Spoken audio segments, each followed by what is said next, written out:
Breaking లో చూస్తున్నాం. ఇన్ని రోజులు ఎన్నికలు ప్రచారాలతో బిజీగా గడిపిన సీఎం రేవంత్ రెడ్డి తిరిగి ఇవాళ సచివాలయానికి వెళుతున్నారు.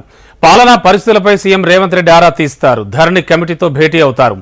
ఉదయం 11 గంటలకు సచివాలయంలో, ఇవాళ మధ్యాహ్నం తర్వాత సచివాలయానికి వెళ్లనున్న సీఎం రేవంత్ రెడ్డి పలు అంశాలపై సంబంధిత ఉన్నతాధికారులు, పలువురు మంత్రులతో సమీక్షలు జరుపుతారు. వీటితో పాటు ప్రభుత్వానికి ఆదాయం వచ్చే శాఖలపై కూడా సమీక్ష జరపనున్నారు.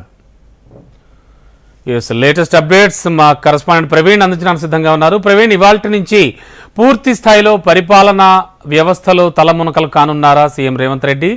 అండ్ ఎటువంటి విషయాలతో సమీక్షలు జరపనున్నారు? ఏమిటి పరిస్థితి?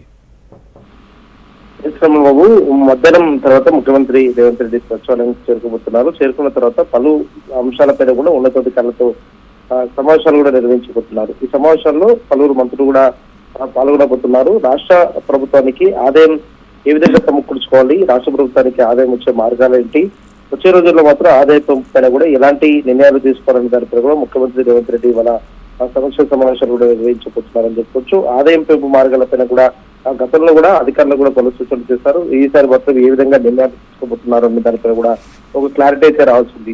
మెయిన్ గా ప్రభుత్వానికి సంబంధించినందుకు ఎక్సైజ్, అదేవిధంగా రిజిస్ట్రేషన్ల ద్వారా మాత్రం భారీగా ఆదాయం కూడా చేకూరుతుంది. కాబట్టి ఈ రెండు శాఖలకు సంబంధించినంత వరకు ఉన్నతాధికారులతో సమీక్ష సమావేశం నిర్వహించే అవకాశం ఉంది. ఎక్సైజ్ సంబంధించినంత వరకు ఎలాంటి నిర్ణయాలు తీసుకోబోతున్నారు అనే దానిపై కూడా క్లారిటీ అయితే రావాల్సి ఉంది.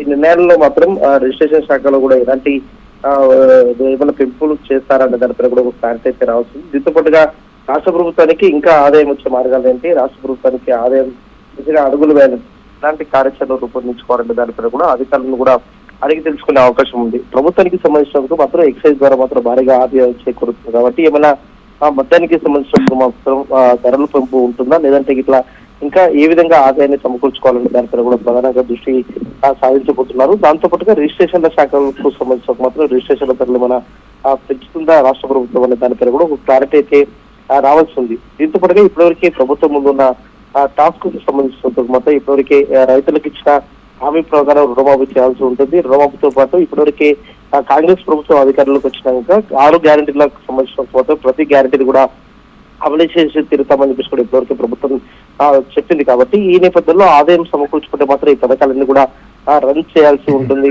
లేకపోతే మాత్రం ప్రభుత్వం మాత్రం కొంతవరకు గడ్డకాలం ఉంటుంది. కాబట్టి ఇలాంటి పరిస్థితుల్లో ఆదాయాన్ని ఏ విధంగా సమకూర్చుకోబోతుంది అనే దాంట్లో కూడా క్లారిటీ ఇచ్చే అవకాశం ఉంది. Okay, thank you Praveen.